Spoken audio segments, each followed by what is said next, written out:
Hello, I'm Alex Mansfield, the host of Manny Talks Shooting, and welcome to another episode. This is the shooting podcast where I talk to individuals all across the shooting industry. We'll talk competition, self-defense, concealed carry. If you like this content, check out our YouTube channel, Manny Talks Shooting. And without further ado, let's get to this episode. The title sponsor of Manny Talks Shooting is Go Fast Don't Suck. So if you need match banners for your match, check them out. They also have an awesome selection of pre-designed and customable jerseys. Don't forget, they are the home of the dry fire decals for your walls, so get those too. They've also got a plethora of patches and stickers that are hilarious and true. You know, Go Fast Don't Suck has a lot of things that you'll need on the range and off, so please check them out at gofastdon'tsuck.net. Welcome, everybody. Welcome back to another episode of Manny Talks Shooting, the shooting podcast where all three of us happen to be under the weather and sound extra gravelly and excellent. So it's all good. Thank you for checking out Manny Talks Shooting. I am sitting down with two awesome gentlemen tonight of Gateway Defense. We've got Mr. Justin Anderson and Brennan Brennick. If I botched it, I'm sorry, brother. But you got it. All right. Welcome, guys. Listeners, if you haven't known, Justin's been on the show before. So if you want, go back to that show. But it's pretty outdated, so we'll get some updates this week on this show. But it's great to have you guys on. We finally made it happen. So thanks for joining, guys. Thanks for having us. Yeah, glad to be here, man. Yep, especially after your whirlwind weekend of traveling and teaching. So you're back, and your significant others allowed you to get away for a couple of hours. Yeah, my voice, if this is the first time anyone's heard my voice, then maybe it doesn't sound weird, but I crawled out of bed and warmed up some tea just for you. So we're here to party as long as the voice can hold out. There we go. So for the listeners, Justin, go ahead, give yourself a quick intro so people know who you are. Yeah. So I'm Justin Anderson. I am a USPSA masterclass shooter. Been shooting guns pretty seriously, training for the last 4 or 5 years. I have been teaching locally for the last several years, and then started Gateway Defense with Brennan last year. So we do YouTube channel and teaching and that kind of stuff. So I do all the media for that and help Brennan teach at all the classes we do across the country. All right, Brennan, you're up, brother. Yes, sir. So you said you wanted maybe a little bit more background on me. So obviously my name is Brennan. I am a full-time firearms instructor at this point. Also a masterclass USPSA shooter for those of you who care about that in carry optics. Started shooting USPSA back in 2020 and shortly thereafter started teaching some pretty basic pistol and rifle classes for a company called Spec Train, which I believe you've had Billy on the podcast before, out of North Carolina. So that was where I was living, actually South Carolina, but right near the border there. And so started teaching for him part-time back in, I believe it was 2020 or the beginning of 2021. And then in 2021, I moved up to Wisconsin here to take a job with Vortex Optics. So Vortex Optics opened a shooting school, I guess you could say. I called it the training division of Vortex Optics, called Vortex Edge. About 6 full-time instructors there were. And I was the lead pistol instructor there for 2 years, teaching pistol, rifle, and long range as a group. We taught those things for 2 years full-time. So literally teaching 3 to 4 days a week, and that kept me pretty busy. And then last October, I left Vortex and wanted to continue doing what I was passionate about, which is teaching. Justin and I had already started a YouTube channel together where we were just making videos about topics that we wanted to make literally just for fun. I said, hey, man, I'm looking at a career change here, or at least a shift. And I'd like to take the classes on the road full time. I think it makes a lot of sense to do that under the Gateway Defense brand. And Justin said, yeah, I think that's a good idea. So I started Gateway Defense Training LLC, and that is the banner that we teach classes under. And yeah, like Justin said, traveling the country. Got a fairly full schedule this year, which is a huge blessing because we got a pretty late start last year. But yeah, so far it's been going really well. Well, that's awesome. Yeah. So, kind of whirlwind for you, Brennan. You left your comforts of, the North Carolina, South Carolina area, moved all the way to cold Wisconsin like crazy people, and you're still thriving. It's kind of cool. Were you really prepared for your first winter? Yeah, it wasn't too bad. So I actually grew up in Ohio, near Cleveland. So Silly Cleveland. No, I definitely experienced some winters before, and then as a child, I had lived in Iowa, which is actually not far from where I live now. So I definitely knew what to expect, but it was also a shift because I for sure needed to buy like new winter coats and gloves and hats and shoes and quite a bit of winter gear. And then figuring out how to shoot in the cold was also not so fun. You actually figured out that we just don't shoot in the cold. Mm-hmm. Rule number one: you can't shoot all year round up here. That's a fact. Like, I went and shot a local match here a couple weeks back, and I'm like, okay, it was 40 degrees. The wind was kind of crappy, and then the hands just stopped working. It's like, this is why we don't do this in March. Yeah, correct. Rifles aren't as bad, but performance shooting and winter does not go together very well. Hopefully, defensive shooting might work out a little bit better if it lasts a little bit less time than a stage might. Mm-hmm. Yeah, 100%. It's kind of funny though. I'm hopefully in the next couple of years actually moving. Hopefully, I'll move down to North Carolina. There's a possibility of transferring with my company, so we get out of this crappy cold weather and be like, haha, I can shoot all year and not have a problem. That would be legit. Do you know what area of North Carolina yet? Mooresville. Oh, perfect. Yeah. Cool, man. That's good USPSA country down there. Yep, half hour from Rowan, so I can't really complain too bad. So that's a great club. I've shot there a handful of times. Yeah, I'm hoping to go take a visit here hopefully in 2024, 2020. Go get a visit, go kind of see which actual like neighborhood region I want to be in around there. So, that's the worst part about buying or selling a house. It's like you don't matter what you're selling your house at a good money, but you still got to move and find a house somewhere else. Yeah, but so you guys have, God, I brain fart, but it's okay because as long as there's no dead air, the listeners don't care. So you guys you decided to, do this gateway defense thing. Brennan, you're doing it full time. Justin, you're doing this part time in the media. You still have like a 9 to 5, I should say. Yeah. I still got a full time job. It's in the industry, but I do all this on the side. Right. When I first met you or heard about you, Justin, you were completely out of the industry. I mean, you kind of got into the training stuff, but how is it now being like full time in the industry then for you?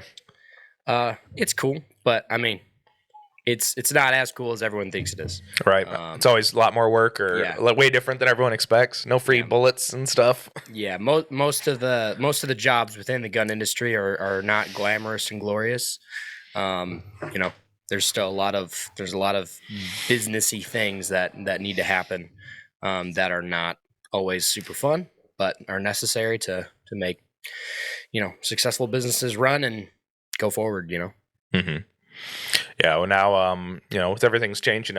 Brennan, you're not at Vortex anymore. You're doing this thing full time. Was it difficult for you guys to find like a home base kind of range to work with now?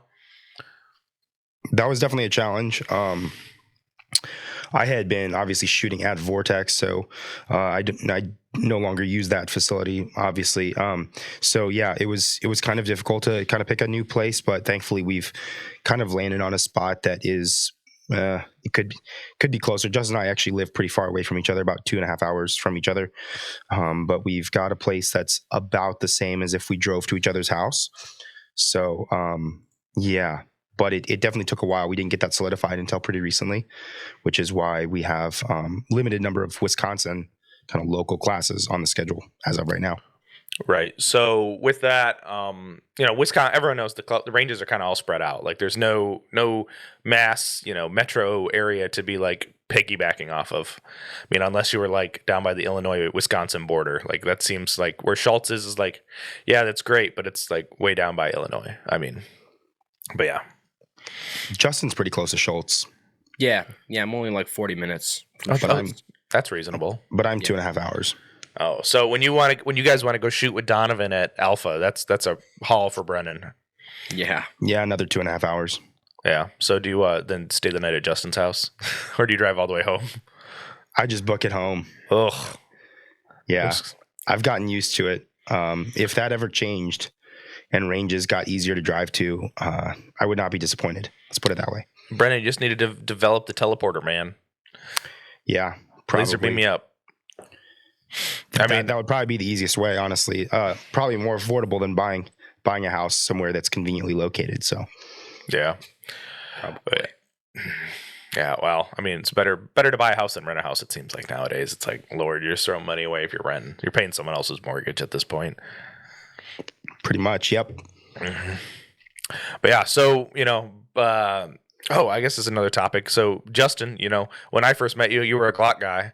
Now you've been I wouldn't say corrupted, but you've been swayed by Brennan. Influenced. Yeah, we'll say influenced. That's a fair word. It almost seems like it's seeping out. Like Donovan touched everything. Now Brennan's always been on the M&P though, like truly a hardcore M&P guy. So Justin, what was the biggest? Because I remember last year you came to Area 5, just switched to the M&P like full time. How was that changeover process for you? Really easy, honestly. Like it took, I don't know, maybe one or two like practice sessions, maybe one or two matches to to really kind of like dial it in. I mean, I actually think Area 5 was the very first match I ever shot with it, and it was fun. It was great. I dig the MMPs a lot. Obviously why I switched over. But like the whole like grip angle thing, really like not a big deal. It's a total non-issue. At least it was for me. Some dry fire, some practice sessions. It was pretty easy. Mm-hmm. So with you being left-handed, did you feel neglected by the MMP, or did you feel like it was pretty decent to be a left-handed platform? Oh no, it's great. It's great. The newer models, like the Core Pro Series and the LE models, have a little bit more of a protruded extended slide release. So that is nice. The kind of original MMP 2.0 slide releases are pretty difficult to manipulate. Mm-hmm. I don't like do slide lock reloads like anymore, but even just locking the slide to the rear is a lot better with the newer models. And then if you kind of take out that little flange and the little spring in there, that's kind of putting more pressure up on it. Maybe file down the little catch right there. It gets nice and easy. So. Gotcha. Yeah, Brendan's just still wanting a steel steel. You want a steel M&P, don't you? Very badly. And actually call it the metal, and then the metal can be called the aluminum. The metal, the current metal can be called trash. Trash. And then yes. the steel can be called the M&P 3.0. Oh, there you go. That's what we need. Yes. Yeah, I think everyone was really disappointed when the metal came out because it wasn't I mean, it's only 2 ounces heavier than a polymer gun. It's actually identical. See, that's not even worth like putting the time and engineering into it. It just no, and that's something that people don't understand is the only benefit to that frame is that you might not chew up your magwell quite as much. But if you make something out of metal that doesn't have the ability to flex under recoil, and so you stiffen it by using aluminum, but you don't make it heavy, then it doesn't absorb the recoil like a steel frame does. So it actually recoils and it hits your hands harder than the plastic one. So it's worse in every single way. Huge swing and a miss for Smith & Wesson, other than it looks pretty decent, but no one really cares about looks. What are you talking about? The Graham only cares about looks, bro. The Graham only cares about splits. Well, that's true. Oh, well, there is the guys who only care about splits. Then there's the guys who just take a bunch of crotch shots with their guns in their cars, with their Gucci guns. I mean, we all remember those days like a couple years ago. True. It's like, look at my Roland Special. And I'll pick on agency a little bit. I mean, look at my cool agency gun. I mean, they're pretty baller guns. I'm not going to lie, though. I participated in one or two of those. Hey, nothing wrong. How do you think you got so many followers to start out with, Brennan? That's how it goes, right? Right. So many followers. Hey, you've got more than probably both of Justin and I combined. Yeah. Times 2, I think. Yeah. I'll let you know when it starts paying off. Yeah, well, yeah, just the headaches, right? Because then you get all your posts taken down. I mean, we all have seen it. It's a struggle. Keeping any form of content on the internet is hard enough. Yeah, what's great is the if you go to my Instagram, Looking Asian, and you click that message button, you can actually use that instead of a Google search bar. So that's really convenient for people. They type things in that they could Google and they send it to me, and then they have to wait for me because Google's not very fast. So they can just wait for me to respond with things like, where can you buy an M&P? I say anywhere you can buy guns, things like that. It's very convenient for folks. Just send them to Hunter Constantine. Tell them to go bother Hunter Constantine about buying M&P somewhere. Exactly. So you're both on the MP. I did get to play with an MP. It was a 1.0, but it was still fairly nice. Do we all agree that the Apex Flatty is the appropriate trigger of choice in all MMPs? Yes. It is the way. It is the only way. Yep. Yes. It is fantastic. Yeah. They're pretty baller. I'm not gonna lie. Yes. There are. I kind of went on a journey trying to figure out the best striker fired triggers because I bought an M&P, my first one back in 2018. I put an Apex trigger in it about 1,000 rounds into shooting. And then I put a dot on it, another 1,000 rounds. So I had about 2,000 rounds of shooting irons, 1,000 rounds of shooting a stock curved hinge trigger, which was not really great. So I was kind of like spoiled from the beginning. Mm-hmm. So I kind of went on this journey of looking for like, what's the best striker fired trigger out there? And every time someone would talk about, hey, this trigger is, incredible, it's the next best thing since sliced bread, I would try to get my hands on it, try to both dry fire and live fire it and figure out how does it compare, because I was super impressed with the Apex. The only thing that's come remotely close is the Walther, the dynamic performance, super awesome, USPSA trigger, whatever they call that one. Mm-hmm. That one's pretty good, but there's been such a huge variation in the different ones that I've tried. So one of them was like incredible. One of them was like really bad. And most of them have been kind of in the middle. Canic was okay for their kind of newer competition guns. And then I'm trying to think, there was one other that I can't remember. What's that? The CZP-10C has a pretty good trigger. CZP-10C, not bad. Not bad. Yep. So very few out there, whether aftermarket or OEM, that stack up, in my opinion. I think the Apex is still king, mostly. Mm-hmm. Yeah, definitely a vast improvement over the Gen 1 triggers, the M&P 2.0 triggers, even their flat face, when they came out with a flat faced update to the 2.0s. It was like mid launch or something that they changed those, wasn't it? What?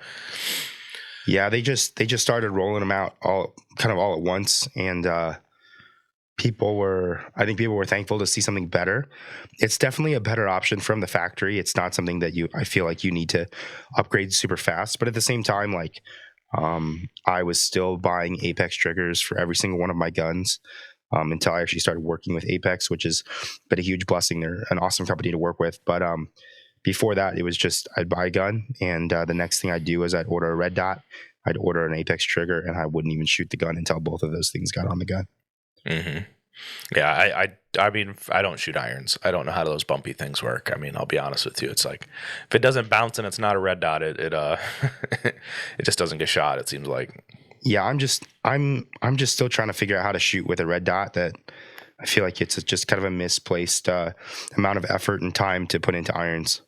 Mm-hmm. Well, and I mean, you probably both see it more than I do because you're on the training aspect of things. But it seems like if you have a class, you maybe have one, maybe two iron sight shooters nowadays, it seems like, right?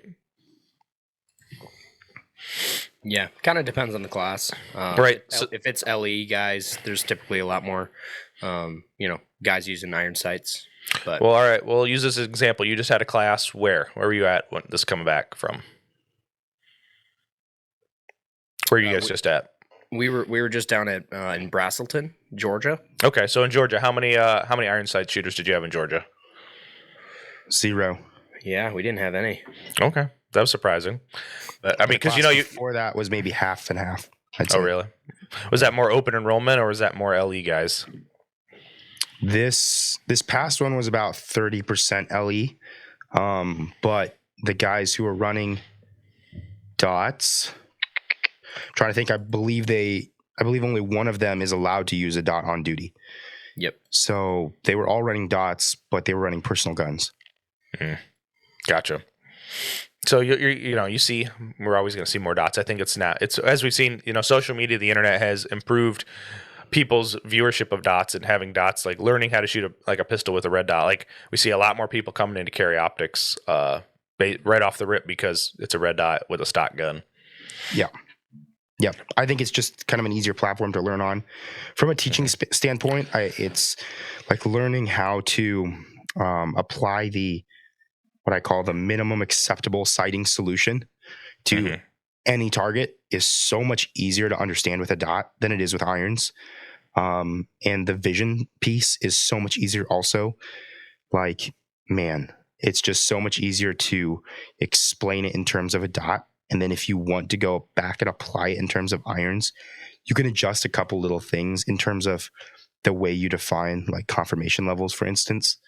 But you will pick up on the way you shoot like really quickly. But if you're struggling to learn irons before you learn a dot, that can be kind of problematic from what I've seen. Yeah. Now, have you? I bet you guys have seen those training site, like old school, like vinyl thing. Like we're all old enough to know this projector slide looking things that your teacher would have to pull out and like we're gonna draw on it. Kids nowadays have no idea what we're talking about, but it's okay. It's okay. Yeah, I have some laying around here somewhere. Those are super, super valuable, especially for irons. With a dot, it can be valuable too. What I've started doing, pardon me, what I've started doing is I've got a weapon-mounted laser. This one's from Surefire. This is the XVL2. And I will turn this on and I will hit that on the target, right? And the dot or the laser on target behaves extremely similarly to how my dot looks on target. And so I can actually show people like, here's how still I can actually hold the dot when I get a good two-handed grip, right? It's still wobbling, but it's moving an acceptable amount. And then here's what it looks like when I'm shooting a bill drill, right? When I'm shooting predictive splits. And here's what it looks like in between, like that confirmation level 2. That has been a huge teaching aid and learning aid for people to actually figure out what some of that stuff looks like, or what it should look like through their optic. That's actually, I never thought about using a weapon-mounted light like laser like that. That's actually a really cool idea. I never thought about that. But of course, I'm gonna have to cough at some point. But it's okay. I'll keep talking and then ask my question. But no worries. We'll trade off. We'll take turns. Right. Exactly. So that's very cool. You guys have a plethora of different options of classes, or do you pretty much just have one flagship class you guys try to teach right now? Yeah, so we pretty much have our flagship class is our performance pistol. We're really, really passionate about shooting pistol. That's what a majority of our training is. So that's kind of our flagship class. We also have a performance rifle. Both of those classes are 2-day classes. And then we also have a pistol mastery class, which is a little bit more of kind of an advanced class. We dive pretty deep into like different aspects of like competitive shooting and movement and stages and stuff like that. And then locally, we also do some foundations class, pistol and rifle foundations, which are just 1-day classes that we do. Excuse me. Amateur. Haha. It's okay. I forgive you. Sorry about that. So yeah, pistol and rifle foundation, 1-day classes, kind of locally, a little bit more intro classes. And then we're also kind of in the process of developing a concealment mechanics class, which is going to be very heavily geared towards, different concepts and principles of carrying concealed, more defensive kind of strategy to that, paired with some shooting and stuff like that. So, Seems like you guys have a wide scope of still your little niche, right? But you're and you love pistols and even rifle, but kind of keeping it core. But every kind of class probably expands on the same kind of curriculum, just advancing it a little bit more and more, right? So, like, now, do you have if you want to take a gateway defense class, you need to take this class first, or is it kind of on a as person level basis kind of thing? Yeah, so the 1-day pistol foundations or rifle foundations, they're the same skill level. So if you come take a foundations class, let's say pistol foundations, my requirement is that you know the 4 firearm safety rules and you have the ability to follow them all day without exception, and that you can draw and reholster safely without flagging yourself or others. That is the only requirement for that class. That is also the requirement for concealment mechanics, just that you're able to do that from an inside the waistband or concealment holster, which those can be a little bit more difficult to be safe in and out of. So if people ever have questions about that, I tell them to just reach out. And if I can get a video of them or see a video of them shooting or whatnot, or just have a conversation with people, oftentimes we can kind of sort that out right away. And then for the performance curriculum, the performance pistol, performance rifle, we say all the same things, but you need to be able to hit an A zone at 10 yards on demand with no time limit. So very, very, very generous in terms of the accuracy required, but I just need to know that you at least somewhat know how to aim the gun, pull the trigger without moving the sights to some degree. And then for pistol mastery, you pretty much got to be a B class level shooter or higher. B class is a big range, as we know, isn't it? 60 to 74.9 or whatever, right? So it's a fairly big range. But what B class tells me is that, number one, you probably shoot matches, right? Because you have been classified at some point. So you've shot at least 4 to 6 matches. You have gotten through as many matches without being DQ'd, right? So that tells me that you're somewhat familiar with the safety rules and able to run around with a gun or, trot around with a gun without breaking any safety rules. And that you are somewhat dedicated to learning, kind of getting into this whole performance shooting aspect. So you're not just, no offense to my LARPer friends out there, but you're not just in it for LARPing. You're not just in it to wear kit and take pictures and look cool. You're actually interested in upping your performance to reach some sort of goal. And I'm pretty generous with how I vet people for that class. So I had a couple people reach out about one that we have out in Arizona this fall. And they said, we've never shot USPSA, but we're shooting PCSL. And I said, oh, okay, that's fine. And the classification thing is kind of weird with PCSL. I said, how many matches have you shot? And they told me, and I said, where do you typically finish? They said, about middle of the pack. And I said, cool, go ahead and sign up. Right. So just looking for that level of dedication and desire to get better. And then also that level of experience. And then we will dive in, kind of meet you at whatever level you're at. Have even had guys in class that are high A class or M class level guys. And they're still able to take some stuff away. Mm-hmm. That's pretty awesome. And it's nice that you actually have a vetting process, because you kind of killed one of my questions, but it's okay because, that's how it works. But I mean, that seems to be a big thing, at least nowadays, is, how do you invite your students and make sure that no one's getting really hung out to dry or left behind because they're really not prepared for the class. You've got Charlie C class guy who just started USPSA, but their buddy's an A or an M, and he's like, oh, I want to take this class with you. But C class guy is like, he's under the waves. It's more than a fire hose at that point, but you're able to meet everybody kind of at their level, which is really good too. Yeah, that's the idea. Mm-hmm.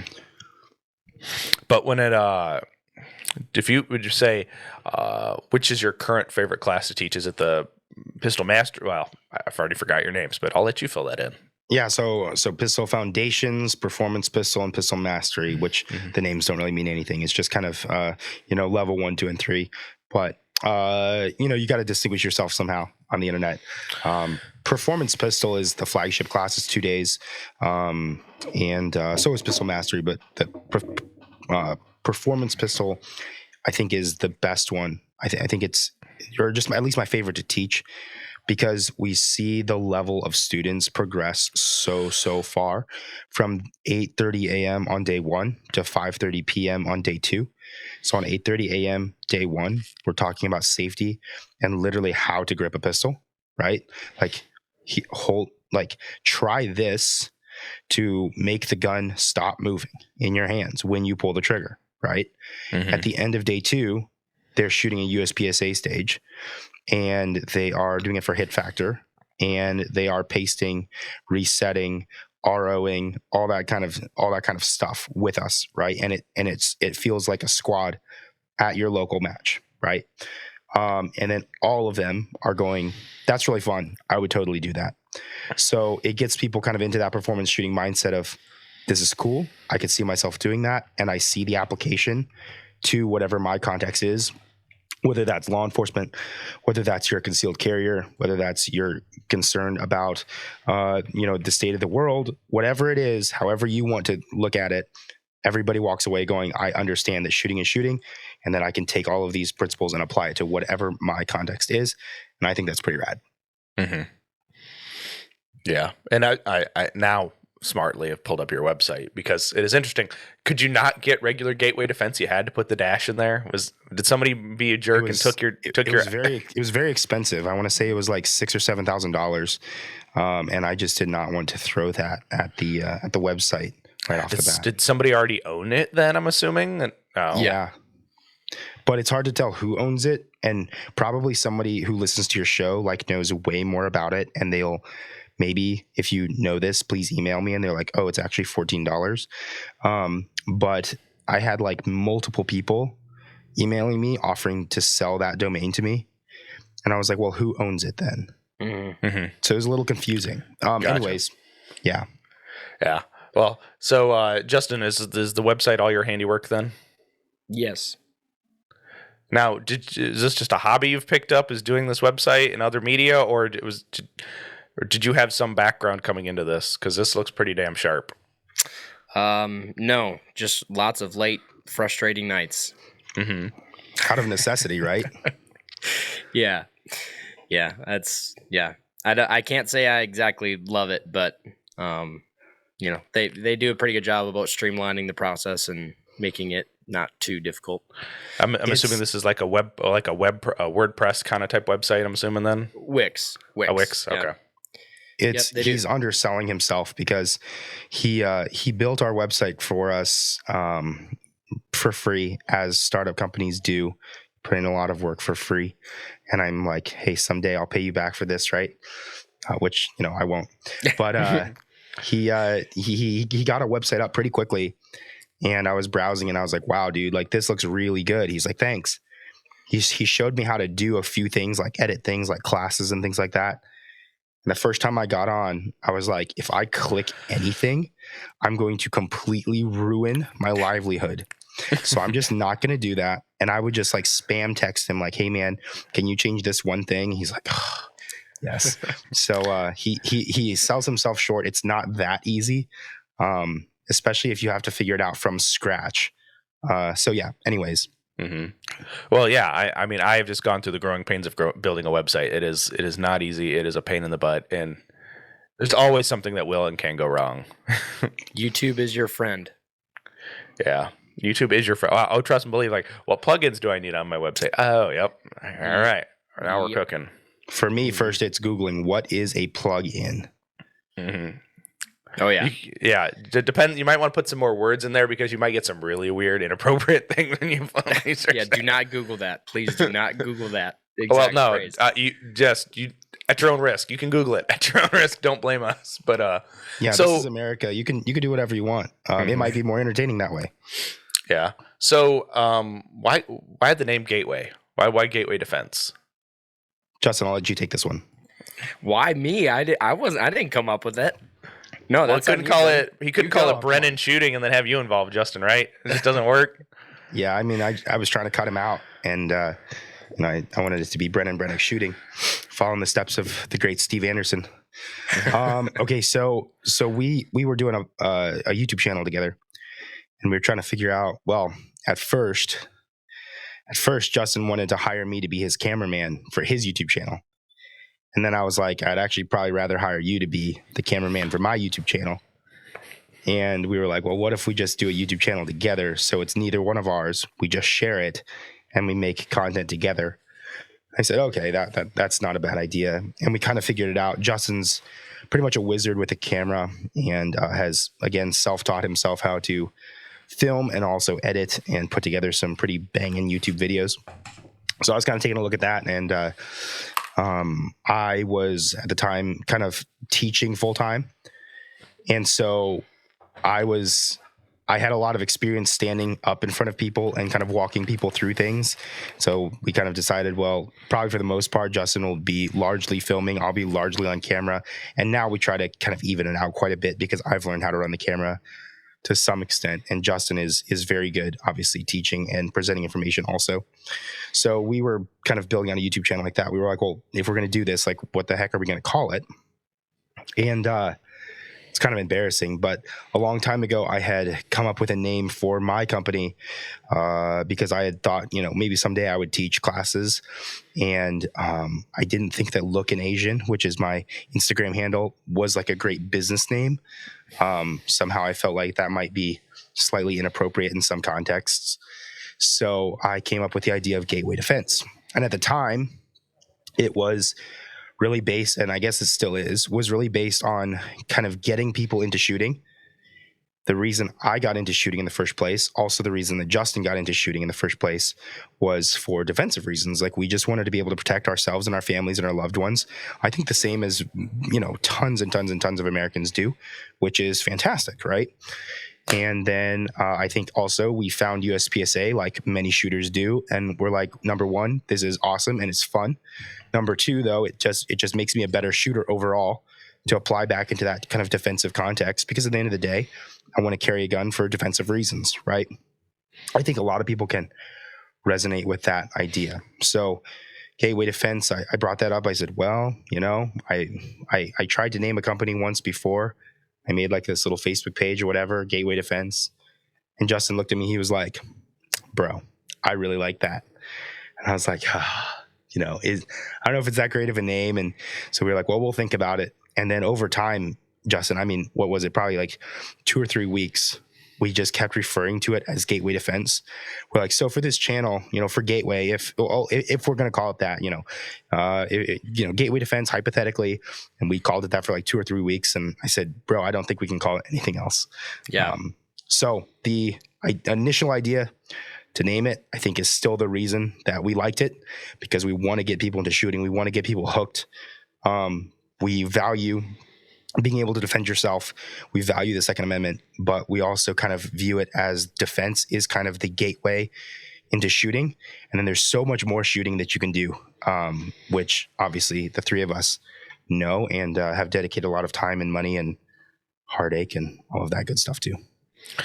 Oh yeah. Well, and that's honestly a great way, the name, besides where it comes, when the initial name that you came up with a long time ago, it does mean it has to make sense and it works. I think it's a very suitable name, and it's not like the Justin Brennan show, it's not something cheesy. It's something, if you ever decide to sell the business, right? Like, or sell Gateway Defense to somebody, they don't have to change the name. It'll still work. It'll still function, right? It's kind of like how Spec Train's not named after anybody. It's Spec Train, right? And that changed from Chris's hands, I think, to Billy's hands, if I'm not mistaken. So correct. Yep. So timeless names that don't require your own name, always a plus. Yes. And so we wanted it to kind of be versatile like that as well, because who knows where this thing will go. And we tried to do kind of the same thing with our branding, with our logos. You guys can see it on my sweatshirt here. It's kind of like a shield or like a gate, right? With some lightning bolt in that. And our buddy Max, he knocked that out of the park for us. I don't know if he actually wants people to work with him, but if he is taking clients, highly recommend working with that dude. It's and we like that. It didn't scream gun. It's not got, our logo, our logo is not an AR-15, so I can wear this in downtown Madison. Or Chicago. Nobody really knows what it is. So we kind of like the versatility of it that way as well. Right, and that's a thing now that has more than any ever time. I think you got to have a brand with a name almost that doesn't scream gun. It doesn't scream violence or pistols or super tactical. Right, like I'm wearing an Outdoor Dynamics hat. Like if you didn't know what Outdoor Dynamics did, you would think it's just a normal brand. Right, it's got some trees on it, and you have no idea that he manufactures ammunition. Yep. I have a few of John's shirts, and the ones that say, we pull the handle so you don't have to. Mm-hmm. So I got one of those before I even knew what reloading was. And people were asking me, they're like, well, what is this? What does we pull the handle so you don't have to mean? I was like, honestly, I have no idea, but the dude makes ammunition. Mm-hmm. Then I found out later what it meant. And I was like, that's really clever. Mm-hmm. Yeah, I don't even think he offers that shirt anymore because I'm kind of jealous. I don't have one of those. I've just got the cute little red one, but no. Mine could be for sale for a price, So I don't want it. I mean, it's probably got a million holes. It's probably been well loved. That's my problem. Is like I get I have a bunch of gun shirts, but they're all starting to get ratty from wearing them to work like every day, and it's like, man, I don't want to have to re up my wardrobe. It's like the worst thing is like it's work clothes. Like I'm not cool. I work in a manufacturing facility currently, but it's definitely people are cool with it since where I live, but it's just like, man, I don't want to replace these shirts. I like these. I just get holes in my shirts from carrying appendix. Yep. Oh, and that's another thing too, right? Yeah, annoying. That's now speaking of appendix, like I've lived with this belt. God, I probably have had this oh my God, it's an Aegis enhanced belt, an Aries Gill belt since like 2018. I still haven't replaced the darn thing, and it's like. What belts are you guys running right now? Because I'm really curious. Like, I don't know what's hip and new. So we both run Blue Alpha belts. Okay. And have been for the last 4 or 5 years now. Ever. We're super fortunate to be working with them. They support us a good bit and have ever since we started. We're good friends with those guys. So my very first belt from them was the hybrid EDC belt. With the smaller female buckle, the Cobra buckle, the one that goes through your belt loops, so that you didn't have to like take the buckle off, route it through, put it through, the buckle. It was super annoying. So if you're new to the industry too, like that won't sound like anything special, but the old gun belts, if it had a Cobra buckle, they were too big to go through belt loops, and I literally, you would have to take the entire buckle off, thread it through, put the buckle back on. Just didn't make a lot of sense. So if you got into shooting maybe like the last several years, you probably listen to that and you're like, yeah, big whoop. Like that sounds real neat, guys. But they were one of the first ones to do that. Maybe the first ones to do that at the time. Yeah. They were also my first real gun belt. So I did not get the hype around gun belts. I say hype back then, right? Like at the time when I first got into shooting, it was like, you have to buy all these things to be legit.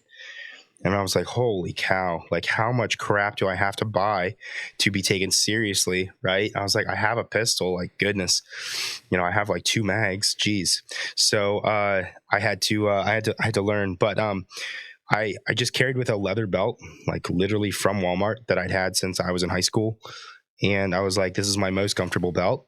And I actually thought that the sag in the middle where my holster connected was actually a great thing because it would sag in the middle and then I could just kind of like tip it backwards into me and like stuff it really low. So the grip of the gun was really close to my pants. And I was like, I mean, this conceals just fantastically. Right. And, but then it was always tipping out and like shifting around, but I would just kind of like, play with it, to get it to sit right, the whole time I was in public. So I was, what is that called? Telegraphing my gun all the time as a new concealed carrier. And then I finally got one of their belts. It was really stiff. I was like, this is actually kind of uncomfortable to wear. I don't know why you'd wear this over a leather belt. Then I tried it with a gun. And I was like, oh, this is incredible. This is the way. So I've been running their belts for since 2018, which is pretty wild. Mm-hmm. Yeah. Well, was it true that you even had to unthread if you were one of those weird guys who had like 1.75 belt loops? Did you still have to unthread them? Because I can't remember. Pretty much, yeah. Those buckles were huge. So that new hybrid buckle was like a brand new thing. Gotcha. Yeah. Yeah. Yep. But no, that's cool, and it's glad to see that they partnered up with you. It seems it's always good when big brands like that are able to, help support, give back to the community, give back to people who've been supporting their brand for the long time. That organic kind of relationship kind of stuff is super cool, right? It's not forced. It's you believe in the product and whatnot, and it's not like, hey, they're paying me money or giving me a bunch of products, so I absolutely love them, right? It's you like them first, and then that's how real relationships kind of form anyway, at least. Unless somebody paid you, Justin, to like Brennan. I don't know. I don't know I don't know that. Just kidding, Brennan. Definitely not. He doesn't get paid like at all. So well, his day job pays him. That's all that pays him, though. Yeah. Oh God, there's a couple different questions I had, but Brennan. So typically, when someone wants a gateway defense class, do they have to usually specify that they want both of you, or is it usually, because you're the lead instructor, is it usually just you that takes all that brunt on, or what? So I kind of handle all the coordination and the scheduling of all the classes and getting everything lined up. Pretty much all of the legwork for the class. Justin has trained me at this point to be able to add classes to the website by myself. So, if I could get a round of applause from everyone, I can do that by myself now, which is neat. I can even change the pictures out on the website, which is also pretty neat. And sometimes I can do hyperlinks. So I will kind of take care of all of that on the front end, all of the emailing, all of the kind of communication with somebody who wants to host us. I figure out what class they would like. Most of the time they're actually a lot of times they're like, I don't know, just whatever your best class is. And so that's generally, we will bring performance pistol if we're not too sure of exactly what they want. That's kind of again, our flagship class. And then the way we do it is I just bring Justin anytime I can to the classes. It's something that I wish more people knew about, frankly, because the way a lot of instruction classes or instruction companies are lined up is there's kind of one person that people are paying for. And he's kind of, maybe he's the guy that's going to show up and he's the person that and he's the person that's, the skilled shooter. And then he might have an AI or an assistant instructor who is really there to just kind of pace targets and run timers. It couldn't be any farther from how that is with Justin and I. So Justin is pretty much by all means a more successful USPSA shooter than I am. I do have more teaching experience, and so that's kind of where I take the lead on instruction and things like that. And Justin and I have had fantastic conversations about, being a great shooter, being a great instructor are not the same thing. You have to develop those two skills independently, kind of. But Justin is a fantastic shooter, and on any given day can or has the ability to absolutely thrash me at a match. And if I'm doing okay, I can put some heat on him as well. So we're actually very, very evenly matched in terms of performance. So what you're getting is two people who are equally skilled in the ability to shoot and then also coach and look for things. So really what you're getting is when you get a performance pistol class, assuming we're not really struggling with filling the class, like maybe it's, for some reason there's only 6 guys signed up or something like that. Okay, maybe I'll just fly down and teach those 6 guys, and Justin will sit that one out just for kind of logistics purposes. But if we can make it happen at all, Justin will be with me. And so the whole class is gets to be split in half, and I can watch one side of the line, he can watch the other side, and we'll flip. We alternate teaching different blocks of instruction. You get 2 points of views because we agree on all the principles, but we don't agree on all techniques.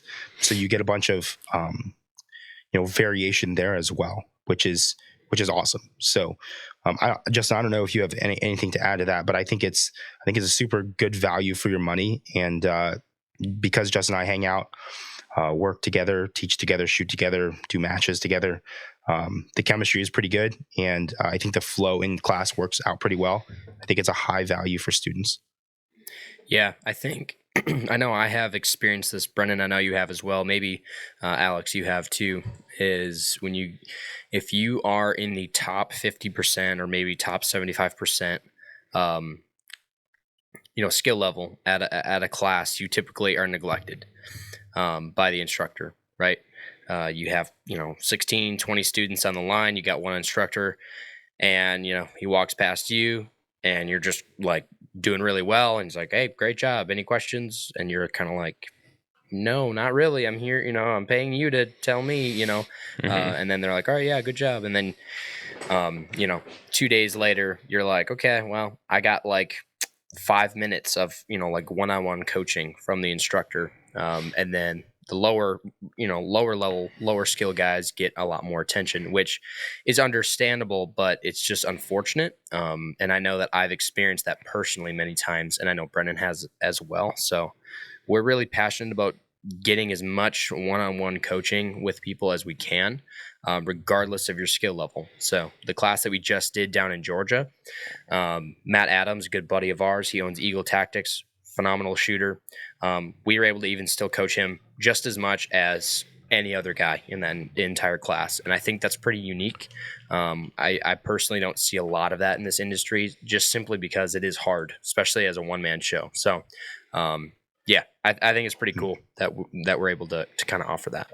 And we're able to kind of coach those higher level shooters the same way that like Justin and I will coach each other, right? So we're training partners. I pretty much don't hit the range to work on stuff unless Justin is there. Like we try to just match those things up because we both get so much more value out of it. And something we actually learned from Eric Raffel taking his class, for me, the second time this past January, he said something. He said, now, do you guys train together? We said, yeah. He said, oh, that's fantastic. He said, you need to always train together and you need to coach each other. And if the other person is doing something, like give that person feedback and help correct something that you see, even if you're not right or correct, like take that as if it was and work on it, because you'll learn so much from it. So it doesn't mean that the other person has to know everything. It's just that that person can have eyes on and watch something and have an objective point of view. And because we're friends, because we shoot together a lot, we can be like, we don't have to mince words. Can be like, no, that sucked. Do it again, right? Like you completely messed that up. And so, okay, we can run it again, and we get so much more value out of that. So if a good shooter comes, and maybe another M class level guy or equivalent or something like that, we can still kind of give that person quite a bit of coaching by just helping them get another set of eyes on stuff that they may or may not know that they tend to do. Thank you for watching another episode of Manny Talks Shooting. I greatly appreciate it. And if you could do me a favor, please go patronize our sponsors here when you are available. We've got Hunters HD Gold, Go Fast Don't Suck, Outdoor Dynamics, Make Stuff Better, Range Panda, Southern Barbecue, Laugh and Load, Summit City Bullets, 2 Alpha Apparel, and Tom Castro Shoot Academy. Now let's get back to this episode. Mm-hmm. Well, and it's really cool that, you guys were able to take that Eric Raffel class together, and you're able to be with each other and coach each other. That's super huge, right? Like if I go and have a practice session with a buddy of mine, it's always like, we're relatively same skill level, but it always is nice to be able to ask, why'd you do that? It's more about asking whys than the you did something funky here, right? But sometimes there's a reason, like especially my one buddy I'll train with from time to time. He's a lot of a bigger guy than me. He can't get as low as me in position. So he's like, well, this is how I compensate for being a little bit of a bigger guy. But now the true question, is it Graffel or Groffel? I keep hearing it both ways. Graffel. It's okay. Graffel. Yep. Okay. Because here I heard like people were calling him Groffel for a while. I'm like, where did this come from? No. I mean, Graffel is as close as I can get to how he says it. Mm-hmm. He's French, so he puts the emphasis a little bit slightly differently. But like when you hear him introduce himself, he's like, my name is Eric Graffel. It's like, okay, there you go. Yeah, I like how it goes up at the end. He's a fantastic. That was pretty good, actually. He's a fantastic person to listen to until you realize that he is absolutely demolishing all of your hopes and dreams and any sort of ego that you had, and then you realize that you have to not focus on how he's saying American words funny. You have to realize that he is absolutely destroying your ego. So it's a great time. Oh, you think about it, his kids also crushing souls as well. It's insane. I try not. It's insane. I hope it's insane. Like people are comparing or looking for like American shooters to beat Eric. And I'm like, you don't understand. He has an offspring and his offspring is very good. And as soon as Robin comes to the States, he is also going to crush whoever's over here doing their American thing. So the Graffel family, dangerous when it comes to competition shooting. Well, we'll speak about that. Like Carry Optics Nationals. Are you both going, or so far is it just you, Brennan? Just Brennan. Just Just Brennan. me. Yeah, Oh yeah, baby. Duh. Yep, I've got our number 2. I don't have our number 2. My wife has our number 2, and she just happened to choose June 30th to be the day that to deliver that thing. So I don't know what's up with that. That's baby number 2 for Is it out of spite though? Baby number 2, yes. Yeah, probably out of spite. She was like, you know what? You're traveling too much. Yeah. I'm fitting to keep you home for Carry Optics Nats. You went to SHOT Show without me. You can't go anywhere. Yeah. Now the question is, I'll take the L on this one. But yeah. Now the question: again. You both went to SHOT Show, correct? I did not. Okay. So Justin, did you come home sick?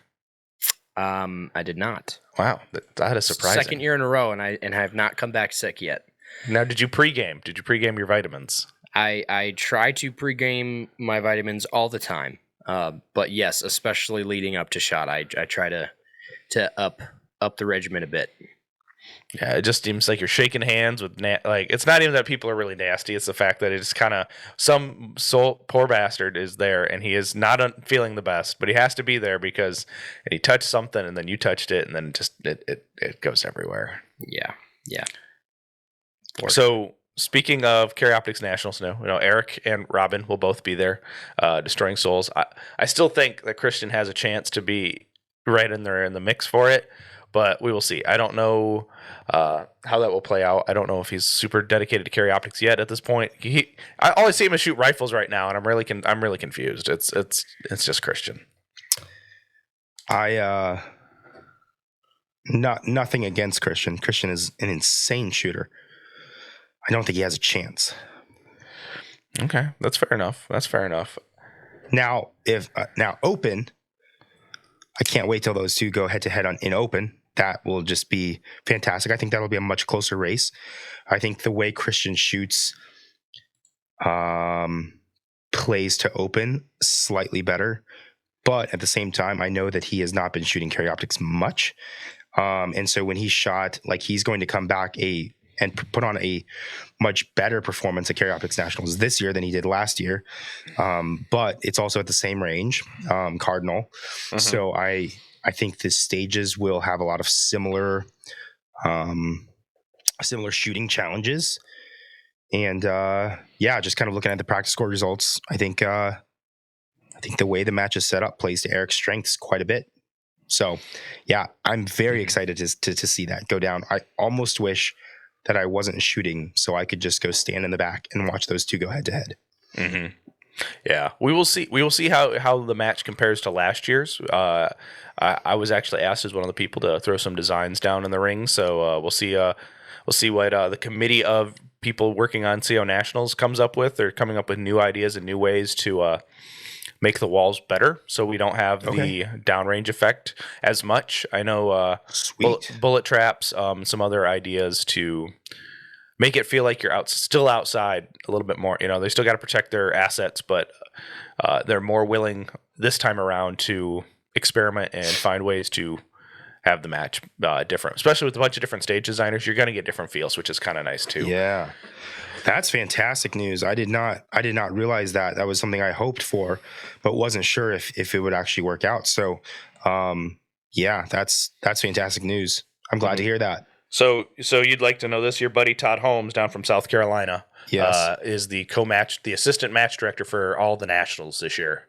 Really? Okay. So you missed out on South Carolina sectional, but you still can get some good old Toddness. Come Carry Optics Nationals. I tried to get into that match, and there was a wait list. I was like, "Whoa." South Carolina section never used to have a wait list that you could show up the day of and walk on and pick your squad pretty much. But they have really upped the quality down there, which is fantastic. So if I ever move back that way, I'm gonna have to figure out a way to get my early slot in that match. That looked like a great match for sure. Yeah, with all Todd, Tom, Matt Hopkins, Tyler Meisenheimer doing it, it's fantastic what they're kind of doing. So Justin, we know your schedule's kind of squashed for this year because child number 2 and day job. Are you hitting any major matches this year? Yeah, so I'll be shooting the Wisconsin sectional. Area 5, those two for sure. I will potentially be shooting the Ohio state match, potentially Area 3, and potentially Area 6. I don't know. There's a lot of ifs in there, but I would love to shoot more. But yeah, Wisconsin sectional and Area 5 for sure. Mm-hmm. That's very cool. Area 5 will be a good match. I will expect it'll be better than last year. It'll be at Ohio. And by then, we'll have all those matches to happen, like the Ohio State match, area CO Nats, and then Area 5. So the culmination of everything they learned throughout the year will be at that match. So yeah, I will be shooting that as well. I'll be shooting on staff day, though. That's just my thing. I'll be driving around in a little golf cart doing stats, I guess. So I can't complain. I'll need you to come by and pump some confidence into me, because I didn't shoot super well at Area 5 last year. I don't think I even got top 10 in carry optics. It wasn't good. Yeah, well, that match, I don't know if that match, everyone complained about 2022's match. It was super difficult, super technical. I still felt 23 was very technical, but it was a little more forgiving, it seemed like, but it definitely enough meat to hang yourself on. What did you think? I mean, besides not being happy with your finish, what did you think of that match? I liked it. I think the flow was good. I think the stages were good. It was a lot of a little bit longer field stages, which I appreciate. Those typically play to my strengths a little bit more. Yeah, I think going into that with a brand new gun probably wasn't the smartest thing, and I think that may have attributed to a little bit of some hiccups, some mental things. But as far as the actual match, I thought it was really good. Keep in mind that was my very first area match, so yeah, my first and only area match as of right now. Gotcha. Yeah. Now, Brennan, what about yourself? What's your schedule looking like? I've seen you signed up for a couple matches, but what do you got? Yeah, so I've got a couple that I've signed up for, and then a couple more that I'm going to try to make it to.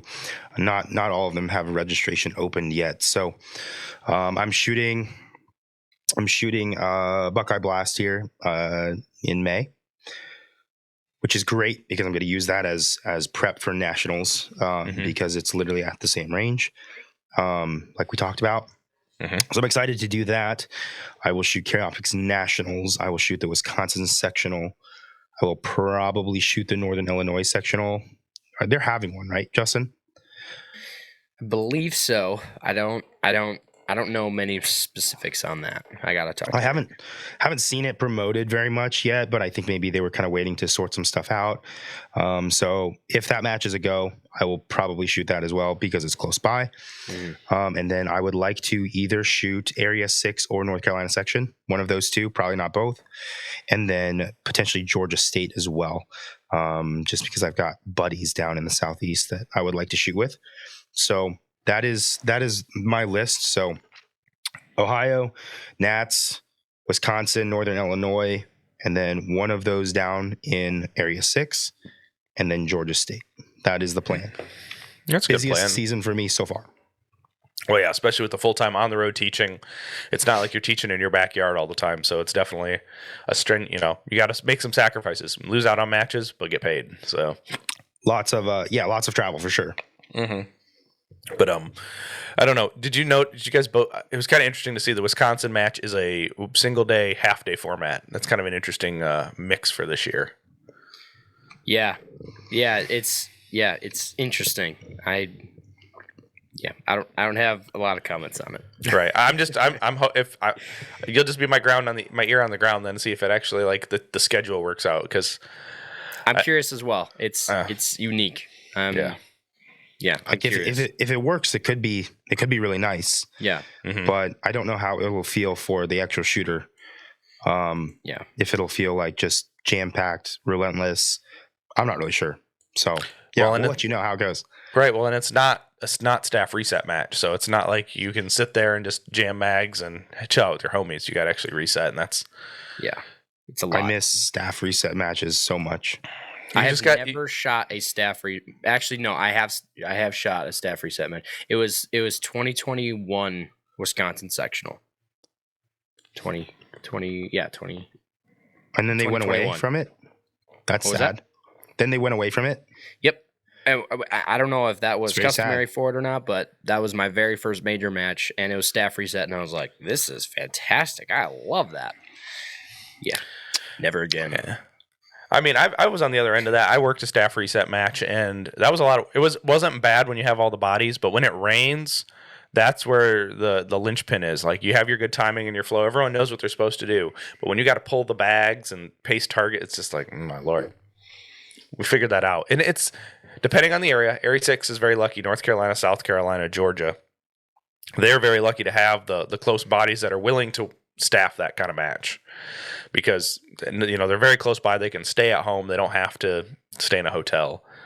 But it seems like, at least here in the Midwest, it's very difficult to get enough bodies at the match to want us to do a staff reset match. Plus, your cost has to go up because you're hoteling, you're feeding, you've got way more staff than you normally would have. I would pay more money for a staff reset match, but I would pay significantly more. Like if like, let's say all area championships were staff reset and nationals, like I would pay a significant amount more for that. Mm-hmm. I just think it's cool. Like, it's another level up, but yeah, I also understand why they don't always do that. Mm-hmm. It's tough. It's a volunteer sport in many ways. Like, people have got to take off work, and like, they're certainly not making enough money to supplement what they make at their day job. So totally get that. And I still appreciate staff no matter what at all those matches. Mm-hmm.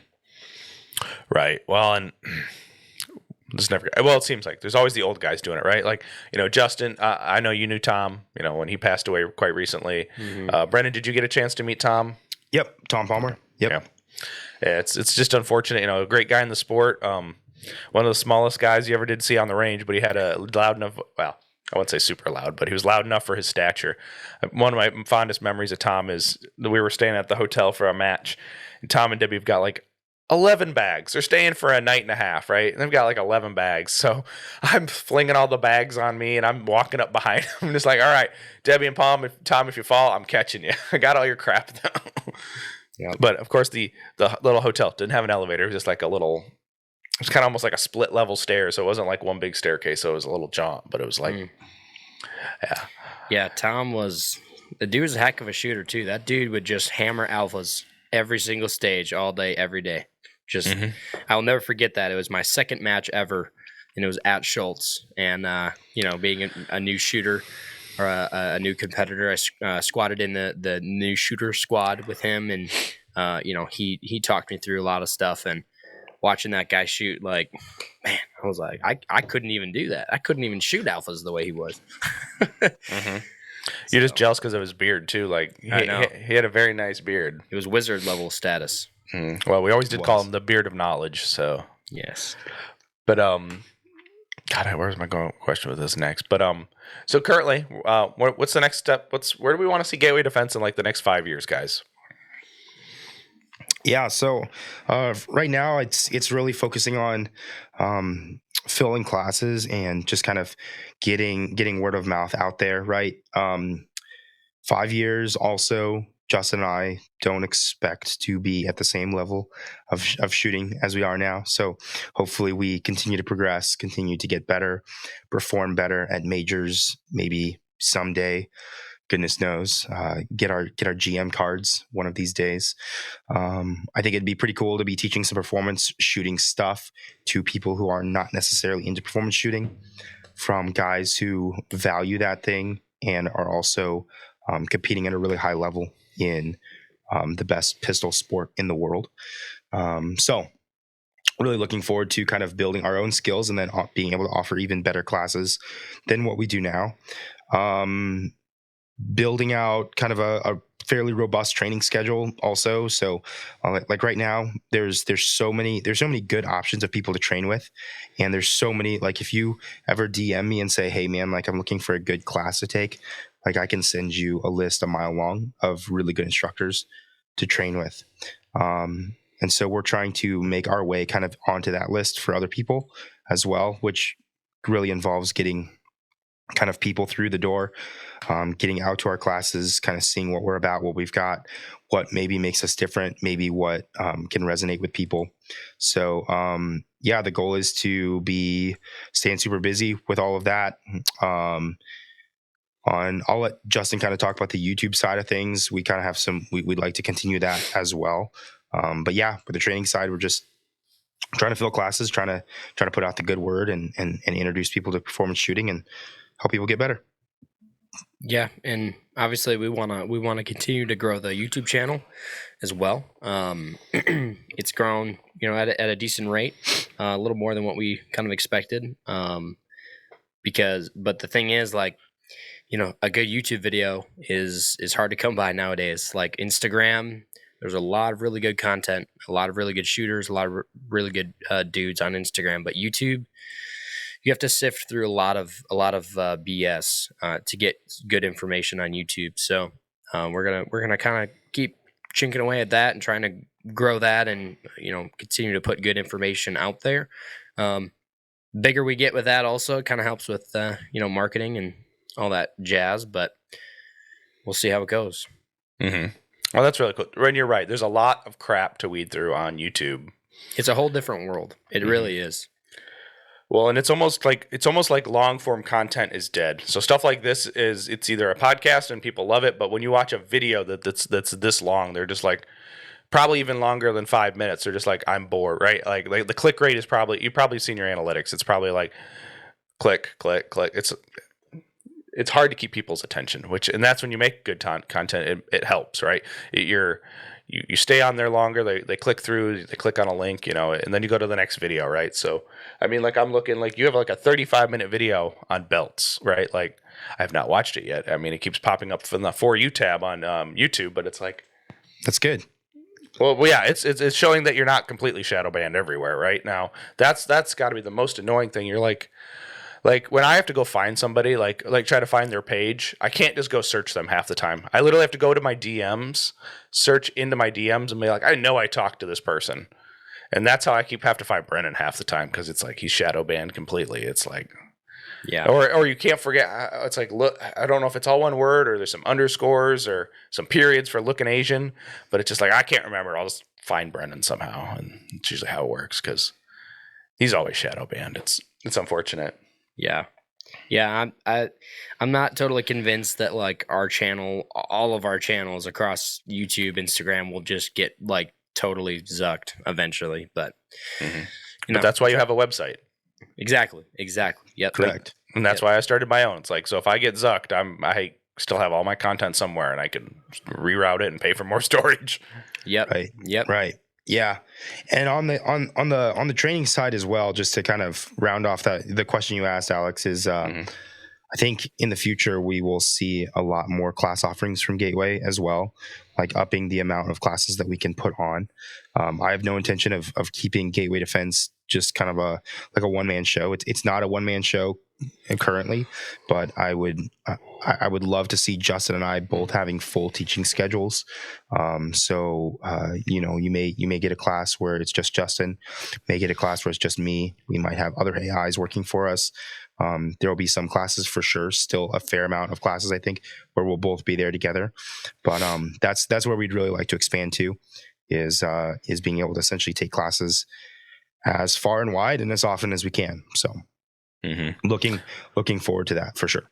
Right. Well, and that's how you support your families and your livelihood, right? Being able to be more full-time, be able to take more classes, get out there. I mean, you're still students of the craft as well. Like you said, you took an Eric Graffel class this year already. Is there any other plans for you guys to go take some more development personally? So I took JJ's class in October, then Eric's class for the second time in January. So those two classes kind of fairly close to each other was a very, very good hit for giving me a bunch of stuff to work on. I'm training with Tim Herron for the first time here coming up in June, I believe, out in Pennsylvania. So I've been wanting to train with him since literally I first started shooting. So finally making it out to one of his classes. So I'm looking forward to that. And then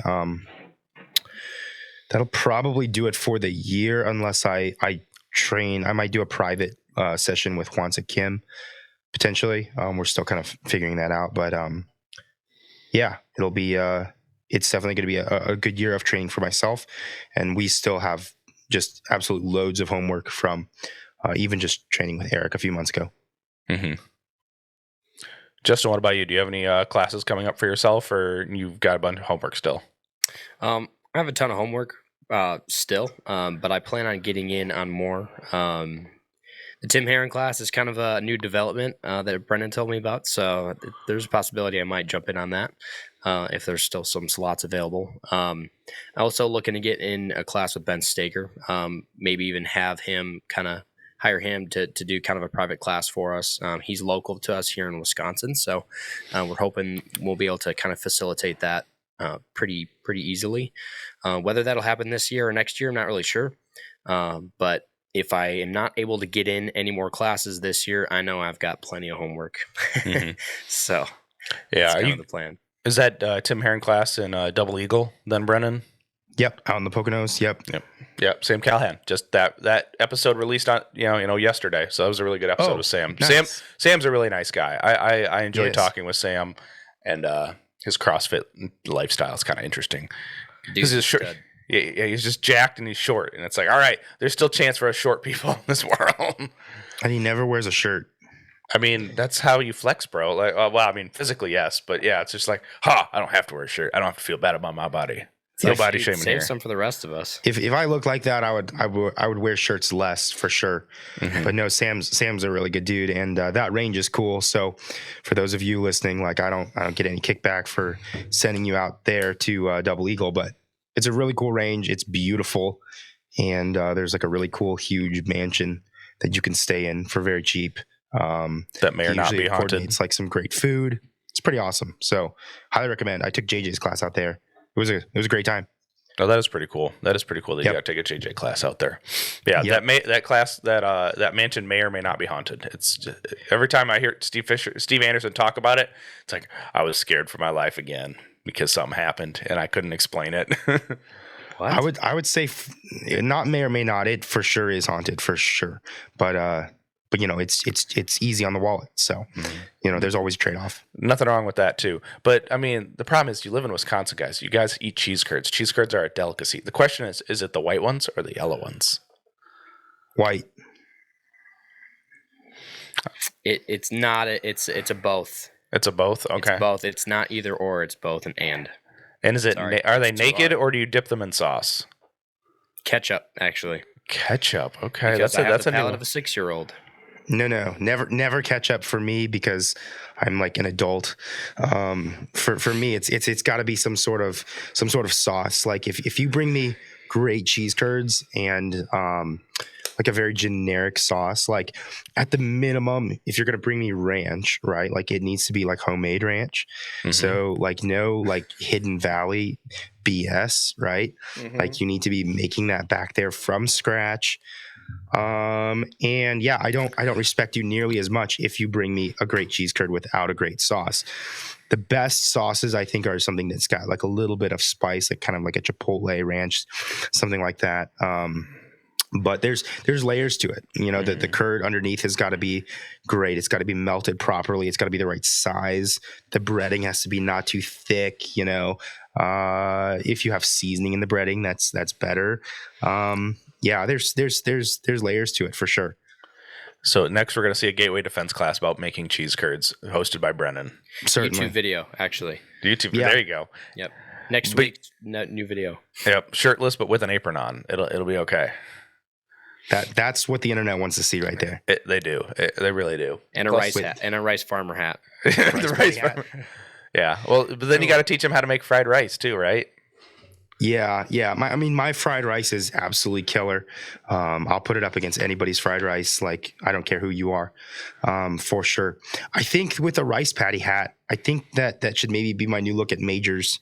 Like, I think I should show up to CO Nats with my big rice patty hat, and my M&Ps. I don't know. I think that'd be cool. I would not be There may or disapproving may of not that. be some stickers or patches coming with Yeah. that. I'm working with, I recently started working with Howitzer, and I think I should run that by Eric and see if he can crank one of those hats out for me. I'm sure he would love that. Right, that would be pretty baller. I did see you got your, I was talking about that video that's like 35 minutes about belts, right? I see you got the new SEMA bag in there, right? And Brennan, you got the new tan one, which is wrong because it needs to be OD green first. But what are your honest opinions of that bag? I mean, I keep seeing it on the internet. Yeah, so I actually have the black one. I don't have the tan one, but I would like the tan one because it's a better color. But I love it. So we're actually, is it the next video that's coming out, Justin? Not sure. So I think it's the next video that we drop. Yeah. Well, I just ruined our posting schedule. So the next video we drop, everybody, will be a video on that range bag and kind of everything that I've got in it. So I've been super impressed with how much crap I can fit in there. So for me, like I will fit everything, even to run my own range days. I have even more space if I'm just going to a match where I don't have to bring staplers and staples, and like sometimes I bring pacer guns to matches, but like pacer guns and all my pasties and all that kind of stuff. But even just for a full-on range day, like all the mags I need, all of the eye pro, ear pro I need, all the ammo I need. I mean, I've carried like upwards of 800 rounds in there at a time. All my mags that I need, 4 guns I can carry in there. All of my tools, all of my extra optics and batteries, and everything. So everything I've wanted to fit in there so far has fit perfectly, and it does get very heavy when you put that much stuff in it. But the straps are really good; they support the weight really well, and it definitely beats hauling around a range bag from stage to stage, especially if you're at like a big major. That's the biggest benefit to it. And then, when you just go to the range yourself, super convenient. Just grab your backpack and make sure it's topped off with whatever you need, and you're good to go. So I have been a huge fan of that bag. Yeah, and for me, it's like one of those things. It's like, is the ROI worth it kind of thing? It's like it's not a cheap bag. It's like I can't believe what bags are costing nowadays. It seems like it's like, Lord, it's leather, it's nylon and zippers and a little bit of like, it's like where's the but. They do make a very good product. Savior Defense makes fantastic products. So like we all know their quality is good, and it's just like, but that's good to hear you like the bag. And for competition, like highly recommend it. It's definitely changed. Like I have several other range bags, and they literally just got shoved to the back of the closet. I either run that thing or throw everything in a Pelican for classes. Like it's definitely the move for sure. Right. That's pretty baller. That's not gonna lie. Now, guys, we're kind of near the end of the time I kind of have scheduled for us tonight. But is there any parting words you kind of want to leave with people before we start plugging channels and sponsors and stuff? So, start with you, Justin. Throw you under the bus first. Yeah. I mean, thanks for having us on. It was awesome to kind of have a little bit more of a casual conversation. We're if you guys, anyone listening to this is, hearing about us for the first time, just know that like we're passionate about shooting and training and making people better at that. So if you ever have any questions about like any of our classes or anything like that, just don't hesitate to reach out to us, at our Instagrams and stuff like that. But yeah. Brendan? Yeah, for me, kind of echo what Justin said. I appreciate the opportunity to jump on your platform and chat about Gateway and kind of what's going on for us, which is cool. We're a new company. I have been very happy and really pleased with how quickly we've been able to kind of put ourselves out there. A lot of people are hearing about Gateway Defense. Obviously, Justin and I have been in the industry for quite some time, but the reception has been great. So for everybody who has been watching the YouTube channel and coming to classes and sharing that type of stuff, we appreciate you a lot. And if you're interested in anything we've got going on, Justin and I do a lot on Instagram and YouTube. So hit us up. Let us, let's have a conversation. I'm always down to have conversations, especially when it comes to training stuff, especially when it comes to training methodologies, building practice plans, that type of stuff. Gear is also fine. Like I'm a gear nerd for sure. So is Justin. But when you want to talk about shooting, like those are the conversations we love to have, and those are the questions and the conversations we love to have in class as well. So if you're that kind of person, you're probably our people, and we'll probably get along great, and hopefully, see you in a class. If you guys ever want to host Gateway, super easy. The hosting tab on our website. It's really easy to bring us out to your area. Generally, you need to coordinate like range access and some target stands and just kind of basic range equipment and a few interested people, and we can come to you as well. So pretty easy to book us and hang out and do some shooting and all that good stuff. Mm-hmm. Yeah, and I almost forgot about it. You guys do a podcast as well, like on your channel too. So it's kind of cool. The Gateway Defense podcast is that, I'm assuming that's what it's called, right? It's not nothing else, right? Yes, that is what it's called. It's our most creative creation yet. Super original. And if I'm assuming if people want to go look up that podcast, they can find it any platform they normally have, or is it just on YouTube right now? So yeah, this is going to be embarrassing for us, but I should probably talk to you about this at some point offline. So we had it on YouTube, Spotify, and Apple Podcasts because I just really wasn't interested in uploading it to any other platform. Mm-hmm. But then Apple Podcasts was doing me dirty and was like duplicating episodes and duplicating seasons and doing a bunch of really weird things. So I pulled it off of Apple completely. It will go back up eventually once I figure that out. But right now, YouTube and Spotify is where you can find it. Mm-hmm. Oh yeah, I can definitely give you a hand there. That's it's kind of an easy fix, but yeah. So if you're what kind of content, like are they going to see the normal kind of stuff from Gateway, like super structured, or is it going to be more free flowing, or is it just like a one topic kind of thing? Justin, I'll let you take that one. Yeah. So with our podcast, what we try to do is we try to bring people on that are kind of either subject matter experts in like their respective field or a certain subject that, something they're known for. We have some pretty interesting people coming on here in the future. But like we've had Mark Smith to talk about like DMRs and rifle stuff. That's something that he's super passionate about. Sean Griffith, Donovan Moore, they took the Eric Raffel class with us. Really good instructors, really, really good shooters. Some LE, trainers and instructors. So our podcast is not very much so, it's not a lot of like interviewing or anything like that.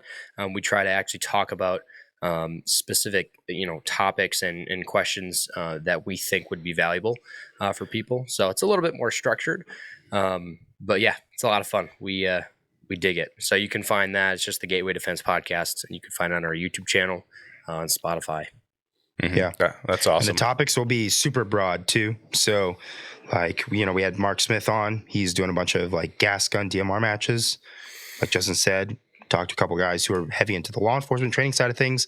The next guest we're having on is we're going to talk about like concealed carry for like females and like how to get your spouse into shooting and concealment stuff. Like we're going to be kind of all over the map with it. So should be kind of something interesting for everybody, but everything related back to shooting in some shape or fashion.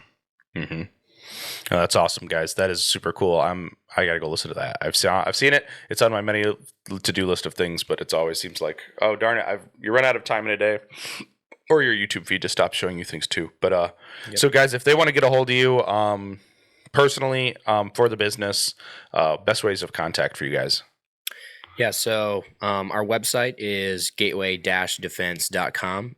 You can find all the information about classes and stuff like that on there. We also have like our YouTube videos linked there as well. The hosting tab for hosting classes, all that good stuff.